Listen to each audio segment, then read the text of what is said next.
Alors, je voulais la suite de mon livre Compte à rebours, Rachel Chawat. Je vous lis précisément le chapitre 12. Comme ça vous motive un peu à lire tout le livre plus tard. Donc, le chapitre 12 s'intitule L'héroïne de sa vie. Elle est là, devant sa cloche antimicrobe.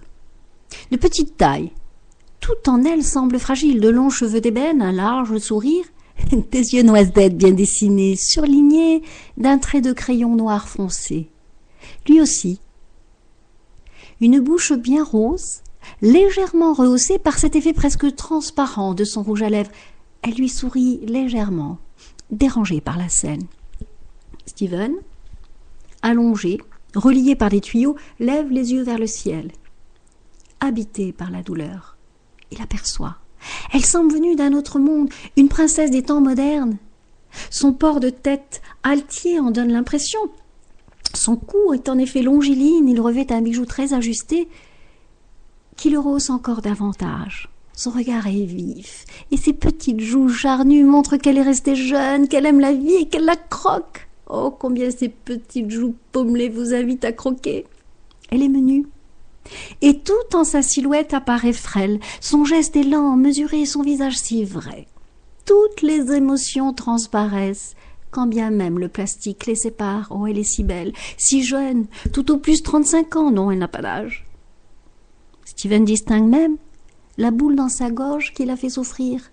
Il voit toute cette empathie. Il la voit comme quand il se regarde à présent dans le miroir. « C'est moi, Léa, dit-elle, d'une voix si douce. « Bonjour, monsieur Pattison. Je suis une admiratrice. Oh, j'ai lu tous vos livres avec tant d'intérêt. » Quelle délectation! C'est moi qui vous ai écrit depuis tout ce temps, car tout ce que vous écrivez m'émeut. Oh, monsieur, je suis une fan, tout simplement, une inconditionnelle. J'avais ce besoin de vous voir, pour vous le dire. Steven lui souhaite le bonjour. Lui, cet homme de lettres, pour une fois, reste sans voix. Il n'a pas les mots, hormis les mots d'une banalité du genre « c'est fort aimable, merci ». Il sent que la personne qui est là face à lui le bouleverse. Son âme en est ébranlée, mais comme il se sent stupide de rester ainsi si pantois.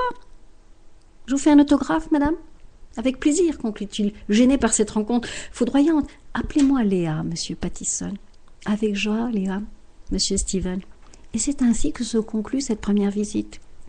Steven en fut tout retourné, et à la fois si excité, par ce lien si extraordinaire qui venait de se tisser, ce lien tissé au fil d'or.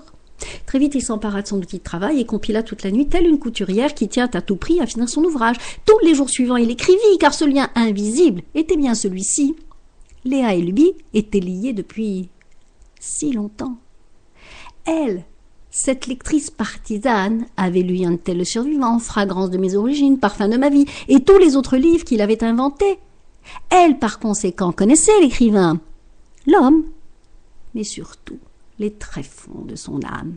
Alors ce lien indéfinissable, il s'agirait de le nourrir. Avec frénésie, il revint à ce qu'il aime par-dessus tout, écrire et raconter le monde tel que lui veut le voir. Les visites sont de plus en plus rapprochées. Il arrive que Léa devienne à son tour actrice de son imaginaire. Ils s'écrivent chaque jour. Le printemps se réveille dans le cœur de Steven, les sens se réveillent, et pour la première fois, il s'offre tout entier, sans retenue aucune. Il se livre, il écrit de nouveaux livres, cette fois sans rien cacher. Il écrit enfin le livre de sa vie, où enfin il en est le héros. Chaque visite est un frisson. Il est indéniable que cela est réciproque. La vie qu'apporte Léa à chaque visite est bien plus spécifique que le goutte à goutte. Et bien plus bénéfique, que le goutte à goutte. Steven sourit. Chaque jour, quand il se voit dans le regard de Léa, il se voit enfin vivant. Son cœur bat la chamade et chaque cellule se renouvelle. Elle est son oxygène. Léa, follement éprise par ce prince charmant, vit cette belle idylle comme un conte de fées. Mais elle qui aime cet homme, celui qu'elle nomme dorénavant âme sœur, veut savoir s'il a réellement envie de vivre à présent, et cette fois pour de bon. Et pour longtemps. Chapitre 13, le secret.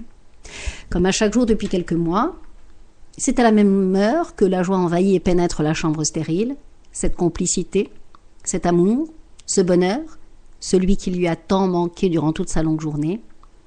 Elle est là, parée pour lui faire la cour. « Bonjour petit ange, dit-il à Léa, le sourire radieux. Comment vas-tu, divine princesse ?»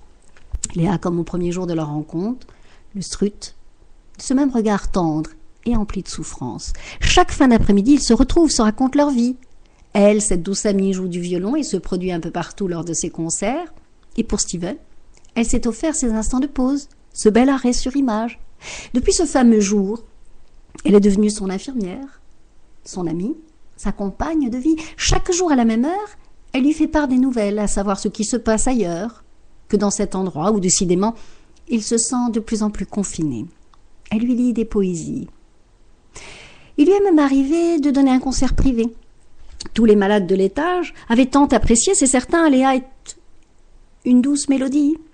Au travers le transparent de sa couche, il n'aimait qu'un désir, celui de la toucher, découvrir cette parure soyeuse de jais bleuté, de sentir le parfum de sa peau, de toucher ses mains, son visage, de la regarder droit dans les yeux, lesquels ont imprimé l'amour.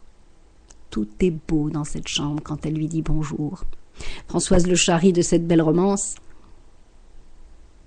Mais lui se sent si jeune quand elle se tient face à lui. Léa veut comprendre. Et après ces longs mois d'écoute, elle se décide enfin et pose la question, l'ultime, celle qui fâche, celle que l'on préfère occulter quand la souffrance est devenue quotidienne.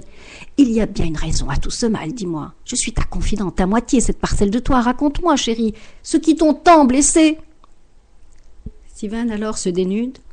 Il se dévoile sans pudeur, il pleure, car il sait l'origine du mal. Il a toujours gardé le secret comme l'effet du vin. Enivré de douleur, il hurle le secret. Bon, j'arrêterai là.